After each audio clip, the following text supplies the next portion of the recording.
अम्मी, मुझे डर लग रहा है। कुछ नहीं होता बेटा, हर बेटी को अपना घर छोड़कर जाना पड़ता है।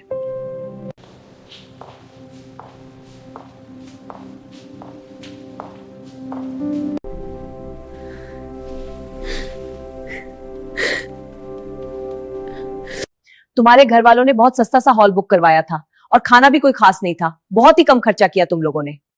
तुम्हारी माँ से इतना भी ना हो सका कि तुम्हें एक ठीक सा गोल्ड का सेट ही डाल देती।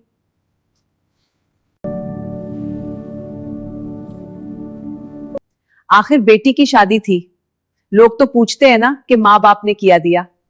इसे इस घर के उसूल अच्छी तरह समझा देना। यहाँ चीजें अपनी मर्जी से नहीं होती, हर काम अपने वक्त और तरीके से होता है। जी अम्मी, मैं समझा दूंगा। तुम्हारे घर वालों में सुबह नाश्ता लाने का कोई रिवाज है भी, या मुझे खुद ही उठकर सब कुछ बनाना पड़ेगा? अम्मी लेकर आएंगी। वो कह रही थी कि हम सुबह नाश्ता लेकर आ जाएंगे।